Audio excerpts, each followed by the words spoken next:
السلام عليكم ورحمة الله وبركاته، اللهم صل وسلم وبارك على سيدنا محمد وعلى آله وأصحابه أجمعين. يا صباح التفاؤل، يا صباح الأمل والنشاط والورد والياسمين الأطيب في الدنيا.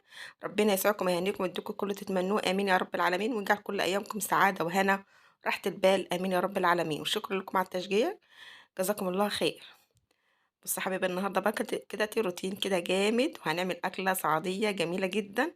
الصراحة رغم إن هي أكلة بسيطة جدا بس جميلة، أنا الصراحة باعشقها، تحفة جميلة جدًا كده، الصراحة بجد روعة جدًا، وكمان خفيفة، يعني أكلة كده خفيفة الصراحة يعني منتهى الجمال، مش لازمًا يعني نعمل محمّر ومشمّر عشان الأكل يبقى جميل، الصراحة بيبقى في حاجات بسيطة، أكلات بسيطة جدًا وطريقتها بسيطة كمان وتبقى منتهى الروعة. يالّا يا حبايب قلبي كده أتمنى منكم كده لايكات للفيديو، أتمنى تشاهدوا الفيديو للآخر عشان تستفيدوا من الفيديو إن شاء الله. بصوا كده يا حبايبي، زي ما أنتم شفتوا كدهِ أنا بدأت كده أغسل السجادة. السجادة دي الصراحة اتمرمطت مني شوية كده ساعة ما كنت باعمل الحواوشي، قُلت بقى أغسلها. بُصّوا بقى كده يا حبايبي، أنا حطيت بس رابسه في المَيّة، تحطوا بقى المادة اللي أنتِ بتحبي تحطيها، بس مش الصراحة مش عارفة الرابس معايا مش بيرغي ليه، زعلان اللي ما بيرغيش مش عارفة، أنا حاطة رابس كتير على كده في المَيّة، بس المهم في الآخر يعني المهم ينضّف يعني مش مهم الرغاوة، المهم إنه ينضّف، بس هو الحمد لله يعني السجادة في الآخر نضفت يعني. طبعًا أنا باغسلها بالمقشة، المقشة دي الصراحة أحسن طريقة وأسهل طريقة. أنا كنت ساعات باعملها بالمساحة، لقيت المقشة الصراحة أحسن كمان، ترغي معاكِ وكده، رغم إن الرابسة اللي معاه مش بيرغي، بس لو في رابسه بقى ترغوته أحسن، هتبُصّي تلاقيها رغي معاكِ، وكمان مش في الرغاوة بس، كمان سهلة معاكِ في الغسيل، كإنِّك بتغسلي كده بفرشة، طبعًا دي أسهل من الفرشة، تعمليها وأنتِ واقفة كده تبقى سهلة. أنا طبعًا مطبّقاها نُصّين كده عشان المكان، عملت الجنب الأولاني كده ومسحت وغسلتها، وأنا برضك لسه هاغسلها تاني، لمّا أخلّصها كده أحطها كده عند سور البانيو كده وأشطفها تاني. أصُبهم بقى يتصفّوا وبعد كده أنشرهم، أغسل كمان كده الطاولات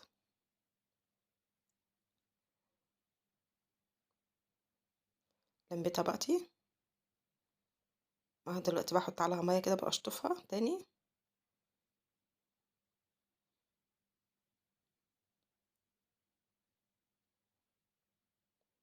فيديو النهارده هيعجبكم مشجّع جدًا،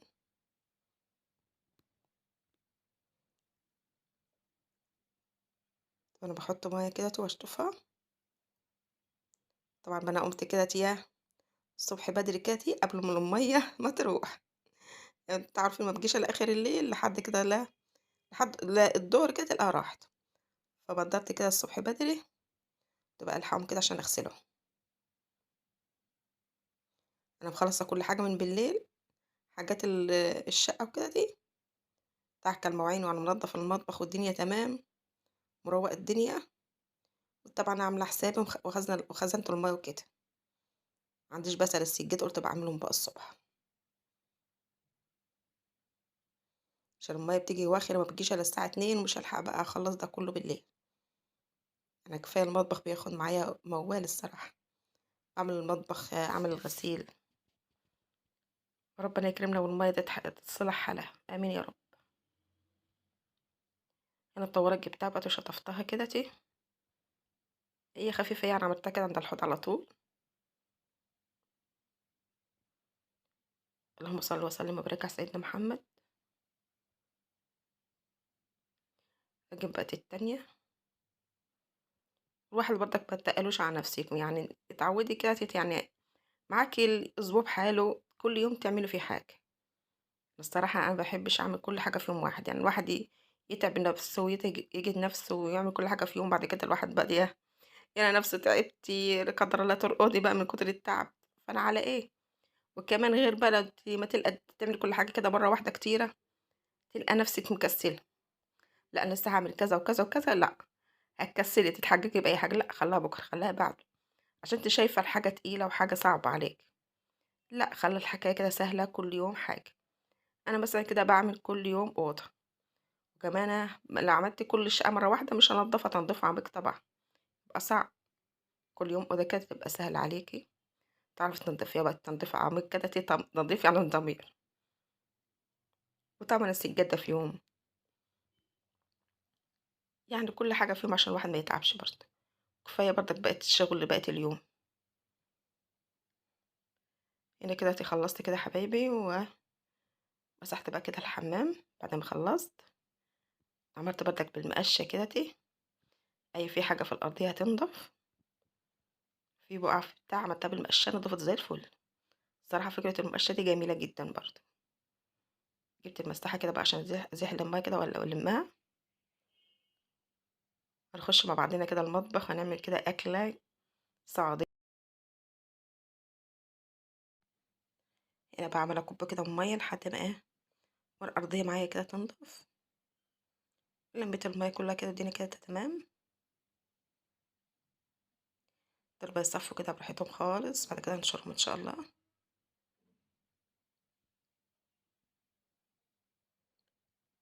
كده تمام. بصوا بقى كده معايا كده حبايبي، هنعمل بقى أكلة ايه بقى النهاردة. زي ما انتوا شايفين كده يا قلبي، ده بقى فول اسمه فول نابت. مش عارفة في كتير عارفينه ولا لأ، بس هو أنا هنا في مصر يعني في ناس كتير مش عارفين، قليل قوي يعني ما حد عارفه. وكمان هما بيعملوه كده بطريقة كده احنا يعني هما بيسلوه زي الشوربة كده وخلاص. لا احنا بنعملها في تكات كده جميلة، بتديها طعم أحلى رهيب. بص المهم كده يا حبايبي، الأول احنا عملناها خلاها نبت وزرع بالشكل ده ازاي. أنا الأول الفول ده جبته ونقعته كده من بالليل لحد الصبح، لازم انقعه كده يوم لحد الصبح كده بالمية كده عشان الفولة تطرى معايا. وبعد كده قعدت كده 3 أيام ارشش عليه ميه بس كده زي ما انت شفت كده، يعني بنديه بس كده بالميه. ما ينفعش احطه فيه ميه باتيه بقيه الايام عشان هتتبسط تلاقيها باتيه طعمه بقى مش حلو معاك. هو اول يوم بس كده عشان الفوليه تطرى معايا وتزرع معايا. بعد كده كده بنديه بالميه. يعني اول يوم بحط ميه كتير زي ما انتوا شايفين كده، بعد كده بنديه زي ما انت شفت كده في اول الفيديو. نفس الطريقه لما بيعملوها كده بينبتوا كده الزرع كده آه يبقى جاهز كده وبعد كده يزرعوه يبقى عشان ينبت ويزرع معاهم على طول. يعني نفس الطريقه يعني ممكن كده تاخدوا الفول زي ما هو كده وتزرعوه، هتبقى سلقاه نبت بقى وخضر على طول، ما ياخدش معاكي وقت. هنا بقى حطيته باتي غسلته كويس، حطيت على الميه وحطيت له بقى بصله، وحطيت طماطم حبتين طماطم كده صغيرين، وحطيت حوالي كده 3 فصوص توم قطعتهم صغير، ونص ليمون. سبتهم بقى يتسلقوا. هو كمان مش هياخد وقت في الطبخ عشان هو طري، هيستوي معايا على طول.